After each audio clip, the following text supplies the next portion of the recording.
time. He's here. Sorry. Well, good evening, everybody. Welcome to yet another marine evening. I think we all enjoyed the previous one, and you're in for a big treat this time around. I just want to let you know, thanks for making the effort of joining us. You can see we're growing, and we've got a full house tonight. Please make sure that you are on our WhatsApp group, because that's where most of the action happens. As soon as we send out that email, most people reply on WhatsApp already. So to avoid being late, not that you guys are late, just for the next evening, please make sure you give us your numbers so we can add it to that group, and always keep an eye out for any updates on the group. Other than that, I hope you enjoyed tonight. It's my privilege to introduce my colleagues. We've got Hennie Odendal and Sandra Hörbst. Both of them have a combined experience of about 10 years, 20 years working for Marine Dynamics. So Hennie has been with us for 9 years already. He started out as a volunteer coordinator, and now he's skippering Dreamcatcher, our whale-watching Marine Big Five boat. Sandra has been with us for 11 years, and she is our conservation biologist, and she's your guide when you go whale watching with us. It's very nice to be able to share that our turnover with our crew is very low, so you know that we are very passionate and loyal in protecting our ecosystem. So, without further ado, I'm handing over to these guys so they can share their lovely photos with you tonight.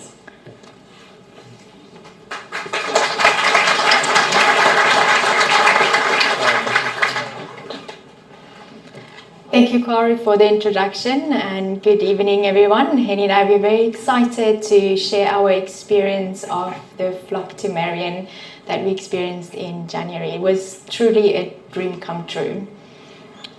Thank you, everybody. Kari. What is the flock to Marion? So it's a boat trip that got organized by BirdLife South Africa with a chartered cruise liner. It's the fourth flock trip, a flock to sea that I've done, and it's the second one to the Marion Island. And it's a massive gathering of birders all over the world, where they go out to see as many pelagic bird species and marine mammals. On this trip to Marion Island, we went halfway down to the Antarctic. We departed here on the 23rd of January from Kleinbaai to Cape Town airport, and we flew to Durban with a Marine Dynamics team of Wilfred Chivel, Susan, myself, Sandra, and Hennie Odendal, and that's us. We actually flew over Danger Point also, so that was quite nice to see. The next day boarding, there's the boat in the background, the MSC Musica, and Wilfred and Susan busy with the check-in process. So here you see a few details of the ship, the MSC Musica. I'm not going to go through all of them, but if you're interested in the specifications, you can quickly have a look. It was quite a large ship, much bigger than the boats we have here. It was almost 300 meters, so we walked quite a lot on a daily basis, so we easily got our 10,000 steps in. And yeah, it was several decks, so we didn't just watch the birds from one deck. We went up to the 14th and back down to the 7th again. And then here we have a few photos of what the ship looked inside. So it was very nice, but it was empty pretty much most of the time, even during the cruise, as most of the people was outside. So when you went into the ship, this is pretty much what you saw, because people were obviously out birding. And then just a quick peek into one of the cabins. Again, we didn't spend much time there as we were busy out watching out for any birds. And then just a quick look at the top deck. There was a nice pool, but it was only used in the first day as it got pretty chilly as we got closer to the Southern Ocean. Okay, then there's just a little map of where Marion is situated in the Southern Ocean. So we went pretty much on a straight line down from Durban to Marion Island and Prince Edward. About 2,000 kilometers down, a little bit more. And then there's a little insert there on the right hand side, just how we went around Marion. So on the first day of arrival, we were on the red track. We circled the island at a slower speed in a clockwise direction, and then at night we went up a little bit towards the northern side, just away from the island, and the next morning we went, so we did one full circle, and then the next morning we went down southwest a little bit, did a small loop and back down to Durban. So that was our first day as we left Durban Harbour. Wilfred and Hennie very eager to spot the first birds for us already. As you can see, Hennie has got his binoculars out. And the first few days was beautiful. It was very calm. We sailed into a really calm ocean, beautiful sunset. And the water, it was the most incredible blue you could only imagine. It was like a deep purple blue for a very, very long time. Yeah, so like Sandra said, very calm in the first few days. Not a lot of action. That action only started once we actually really got close to the islands. But people were eager and on decks, ready to just spot any bird at that moment. So there's just a little picture of people out on the deck. That was on the 7th deck, so on both sides of the ship. There was big decks on the 7th floor. And there's a few more pictures of that. Just people out on the deck. Everybody very keen. FOMO started kicking in. Nobody wants to leave the decks. They stay out there from sunrise till sunset. Lots of cameras, binoculars, and spotting scopes. So yeah. Can I just come in there? Yes. Sorry. But for those of you that doesn't know FOMO, that's a terrible sickness. That fear of missing out. So you spend a lot of more time out there in the cold, and you could have stayed inside, but just that fear of missing out. Sorry. No problem. It's fine. We expected that to happen anyway. So here again you see some of the setups. On the far right you see the setup of Hennie Otto, Hennie and myself. We were pretty good geared up with our Canon cameras, 100, 400 lenses and binoculars. But if you went out on the deck, our cameras looked very small. Some other serious people had much more bigger lenses and cameras with them. Quite heavy to carry around, as you see. Some got really tired and just hanged it on the railing, and yeah, we're just hoping for the next bird to come by so they can get some photographs. Canon and OMS were also there on board. They were lending out some lenses and new camera gear, so if you wanted to test out some of the new equipment, you could go there. Swarovski, Zeiss and Vortex was also present. They having the best probably spotting scopes and binoculars, so they serviced yours, and yeah, you could just test the new products out. Yeah, I just wanted to, before we head any further into the photos, just explain photography on board any vessel, but especially on this journey too. It's a tricky thing. You're on a moving platform. The birds on this specifically journey, the captain of the boat and the boat is chartered to do one thing only, and that's to go to Marion, circle Marion, and come back. It's not going deviation of course or anything. So if there's a whale blowing out on port side a kilometer away, that's what you see, and the boat keeps on moving. So in that time you have to really try and get that thing in your viewfinder, try and get your exposure right and take as many shots as you can, and then you have to zoom and crop in to see what did you just see. Many times you can't even still I did. So we try to compile for you with the few that we got, but in total we both took about 6,000 photos each. So here's some zoomed in versions of the birds we saw. That is a great winged petrel. So that was one of the first birds that we started seeing as we left Durban Harbour. So we saw them actually for quite a long time. And then on the second day of the boat, I had a really special sighting for myself, but also for a lot of other people on Flock to Marion. You see it on the left-hand side here. It is a Prions petrel. It was one of the birds that can be seen, but not very common in the area where we're driving. It was one evening I was on deck 9 with just another 3 people, 2 birders from Germany and a guy from the UK. And after photographing lots of great winged petrel, this one bird comes around and we're like, hey, it is different, what is it? So we didn't expect to see one, so it took us a bit of time to figure out what it is, but you can clearly see by the underwing that it is a Prions petrel and not a soft plumage petrel which you see on the other side. We have seen also quite a lot of soft plumage petrels, especially around the islands. Oh. Just once. Sorry. Hello. Sorry. Definitely one of the favorites. There's going to be many favorites here, but the Indian Yellow-nosed Albatrosses. Very, very nice contrasty birds. Awesome to see.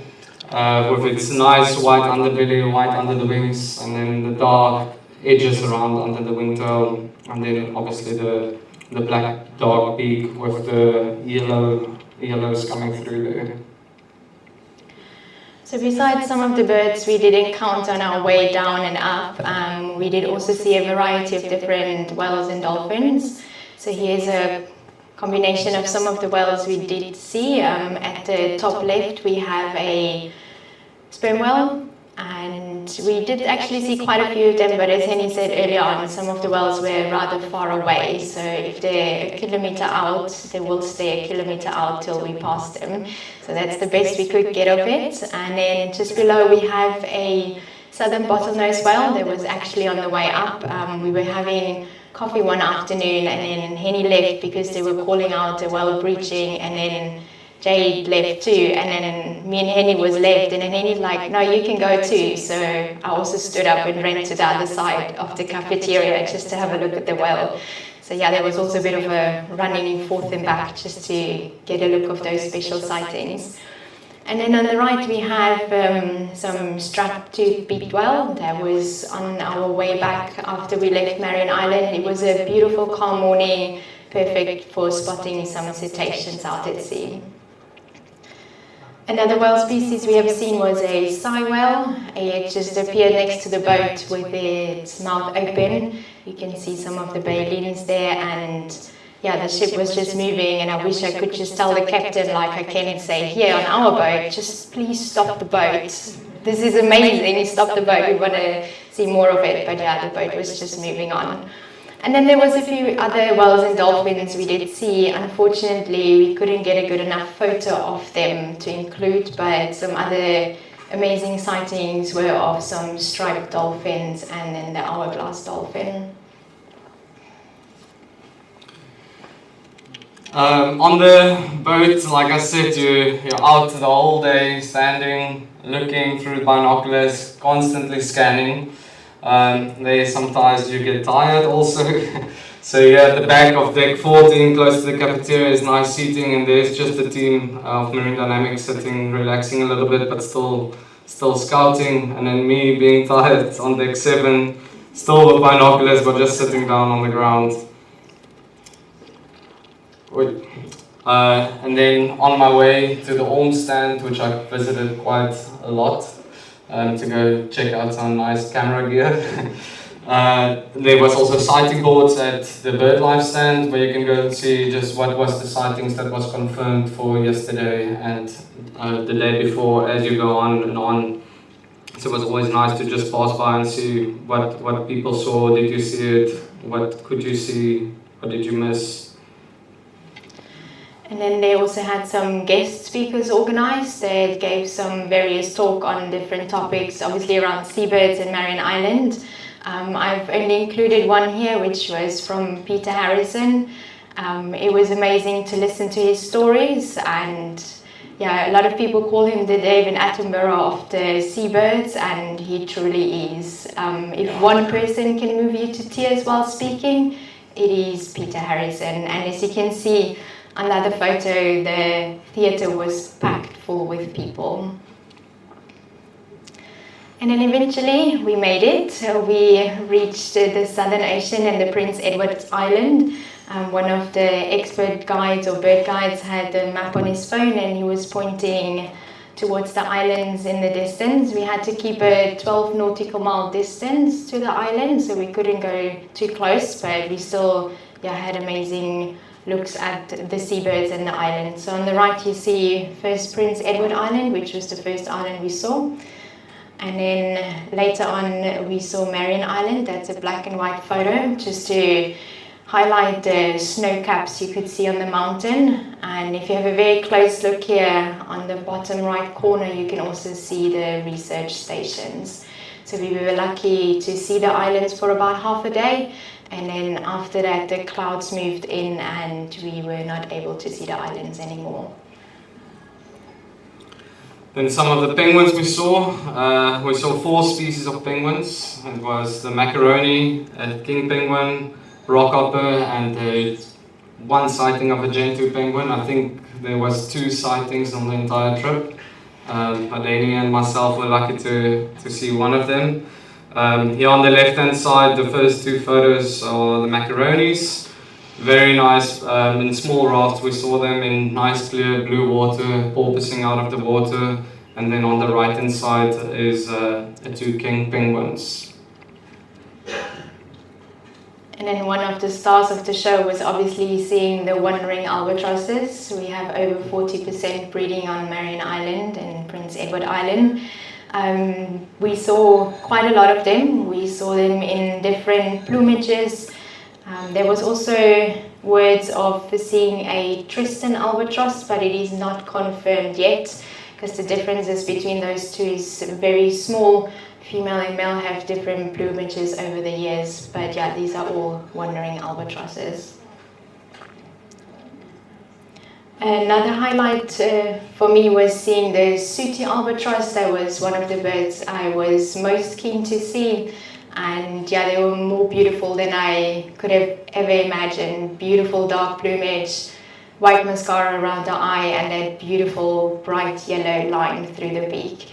And on the left side you see a synchronized flight, so the pair does perform those synchronized flights, so we were lucky enough to see one of those as well.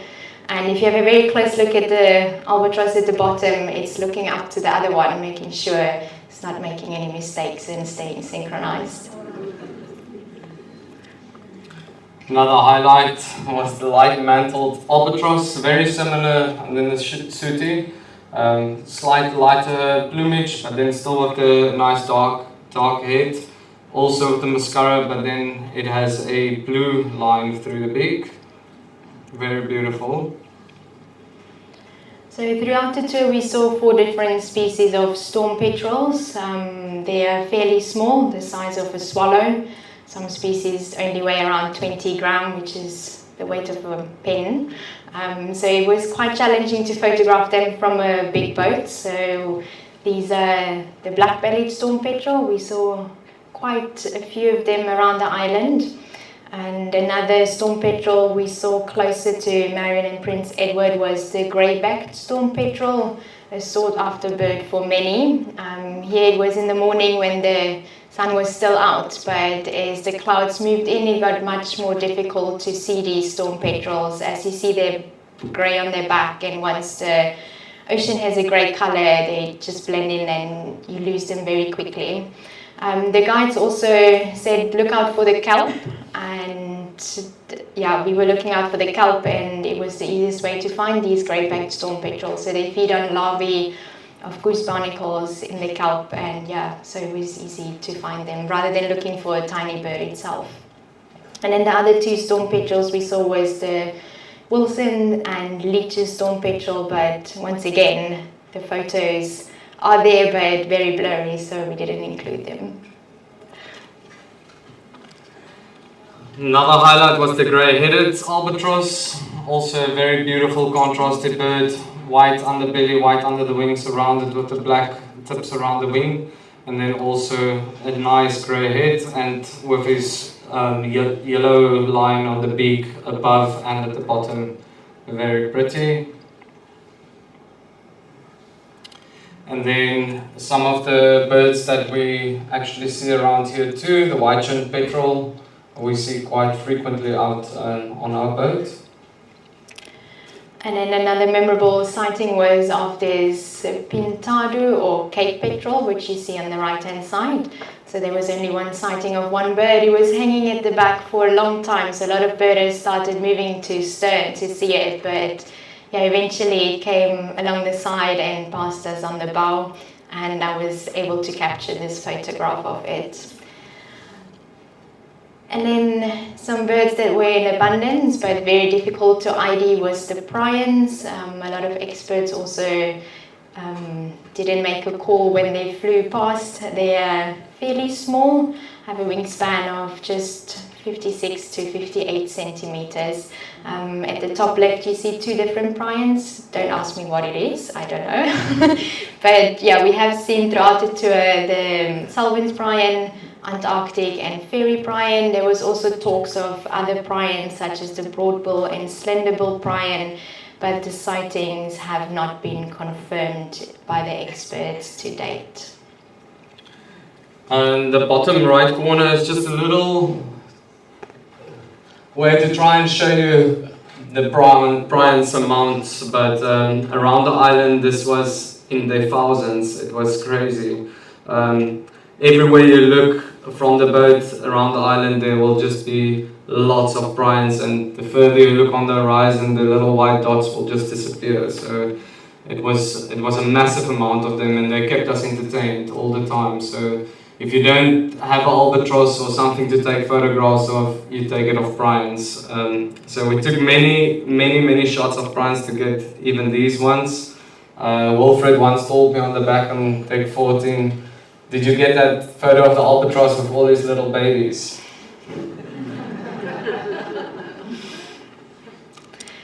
So yeah, down at Marion Island it looked slightly different than when we left Durban. The deck was many times wet and you had to gear up properly. Not a lot of people were standing on the wet side. They were moving then to starboard or port side. But if you wanted to have a front row stand, you just have to endure the weather. Some were pretty well geared up with plastic bags over their camera just to make sure the equipment doesn't get salty and wet, and obviously beanies as well. And that's just us also being fully equipped. This is sun in full winter attire, everybody beanies on, gloves, many layers, waterproofs, and then how we left our cabins in the morning and came back at night with our binoculars and cameras. And there's Sandra also just trying to open a door in the very windy conditions to go back into the ship. And then just a few more bird photographs here. You've got a variety of different birds. So sometimes we could see a bird feeding on something, and once the other birds around saw it, they started landing and gathering and trying to steal it off them. So we have some white-chinned petrels, wandering albatross and some mollymawks. And I really like this picture here on the right-hand side because it gives you an idea how big those wandering albatrosses are. The bird below the brown one is a giant petrel. I don't know, some of you might have seen it already. We sometimes see them around Dyer Island. Some might have gone out with us, and they're not small birds. They have a wingspan of 2 meters themselves, but in comparison to these wandering albatrosses, they look rather small. And then on the left, again, a few wandering albatrosses with a giant petrel here in the corner. The giant petrel doesn't look so giant anymore. That was one of my favorite sightings. People were calling out a brown skua, and I was like, oh, a brown skua. So we see them all the time here during winter following our boat. So it is a special bird, but for us, it was not as special as others. But then the next moment, the albatross comes past, and the skua was nipping in its butt and just chasing this massive albatross around. And I was like, how dare you take up such a big bird? Then a little bit about the giant petrels. Here is a southern giant petrel feeding on a dead penguin. And here on the next slide is just the two giant petrels that we did see. There's the northern on the left, on the right hand side. Left. on the left hand side, and on the right hand side we have a southern giant petrel with a light bill tip, more greenish. And beautiful, beautiful eyes there on the left hand side. Some of the other petrels were white-headed petrel. Both these sightings of these pictures were more of the rare ones. This white-headed petrel followed us for about 20 minutes, which was a great opportunity for us to take photographs. And on the right-hand side, you've got a blue petrel. Also not many sightings of that, so that was also a very special sighting. And then here's a photo of a subantarctic shearwater on the left and a diving petrel on the right. They were fairly abundant, I would say, but very challenging to photograph. So they have a very rapid and fast flight, and they're also fairly small in size, but I could manage to get some nice photos from the bow. But although we saw so many birds on Flock to Marion, it wasn't all about the birds alone. It was also about the people we met throughout the time there. So we could connect with some old friends, but also make new connections. And it was also nice just to speak to the bird experts to learn more about the birds we have been seeing throughout the tour. Yeah, so the guides were situated all over the boat, the 65 of them. There was 4 decks on the front of the bow. There was 4 decks on stern, which had a couple of guides, and then on both starboard and port side on deck 7. That deck is about, 150, 200 meters long. So you've got guides situated on every 20 meters on that, all on radio, so they definitely made it easier for us to point everything out. And then also it was amazing just sharing this experience with the people we went with Susan, Wilfred and Hennie. And there at the bottom right corner and bottom left is also Jade, which was great to have her there. She was a guide here at Marine Dynamics, also on the whale watching, so it was very nice, and she was a guide on the boat. So it was very nice to just catch up with Jade and also let her guide us. It was also nice to have lunch one day with Anton Wolfert, Dr. Anton Wolfert, who was here a few months ago for the marine evening. And then at the top we have Wilfred with Bruce Dyer and Wilfred with Dave Hurwitz. We also had time to catch up with Peter. And that's all of us. There's maybe just 1,500 of us. A few of the diehards would still be on the deck. But one afternoon, just before a day before we went back to Durban, BirdLife organised just for this picture to be taken, and we are here. There's me, there's Sandra, there's Wilfred and Susan.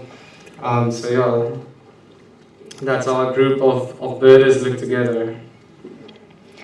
So besides watching birds and meeting amazing people, a big purpose of this cruise was to raise funds for BirdLife South Africa and the Mouse Free Marion project. Here was a picture, or is a picture, of the end ceremony to thank all the bird guides, which you see in the front in the yellow vest, and also the organisers of the cruise.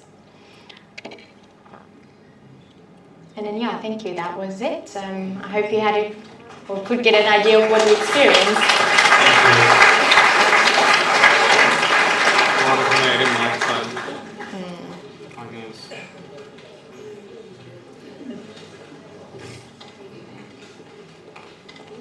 Sorry.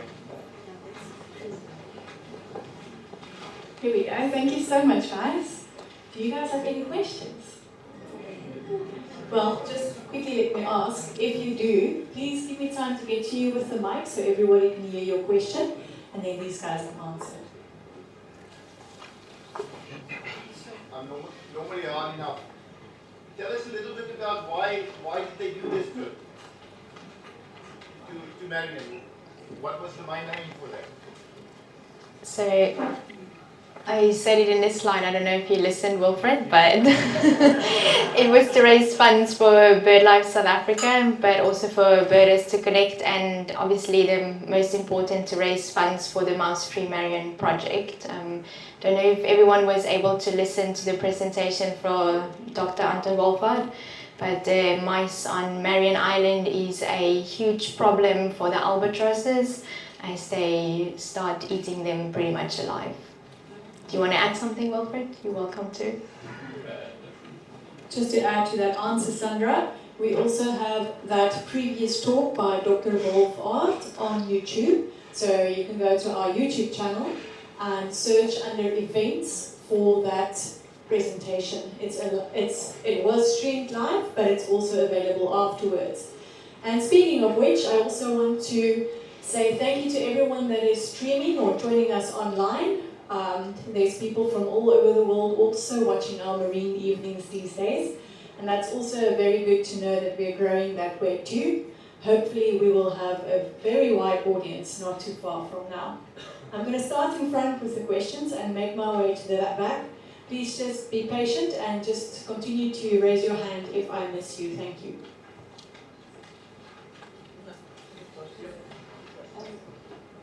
What is the progress on the mouse-free situation? Have they done that? They were going to drop something, or poison or something?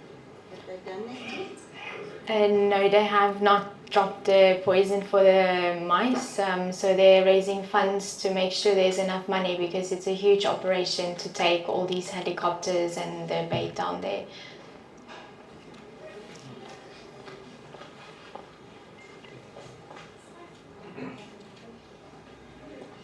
Hi there, that trip looked amazing. My question is, what can we do?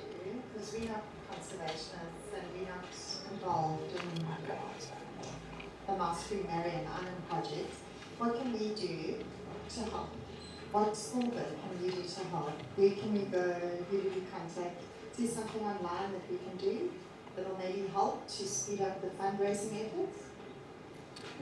Yeah, the best thing I think you can do is to go on the platforms of BirdLife South Africa and go see what they do.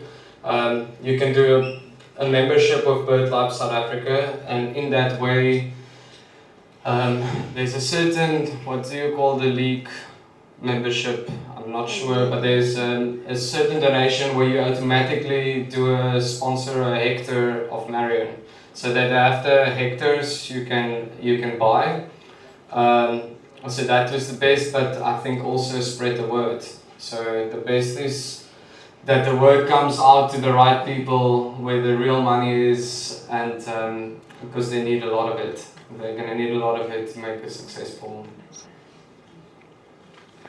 I think Corey is going to write a blog about this evening. I think we can also link in straight away the Mouse-Free Marion project and go straight to their website for donations or any further questions.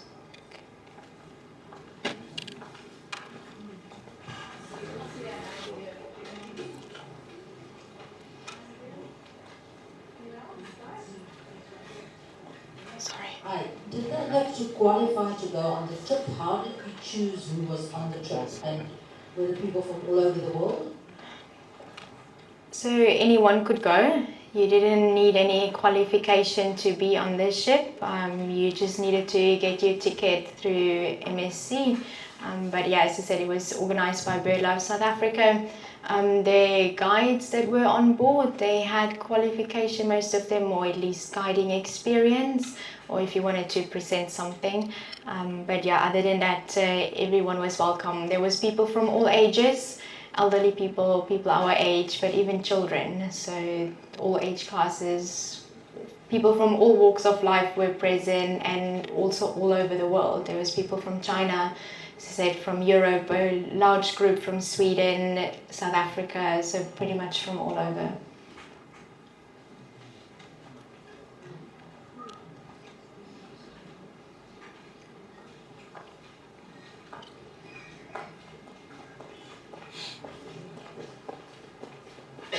Okay guys, thanks for answering those questions.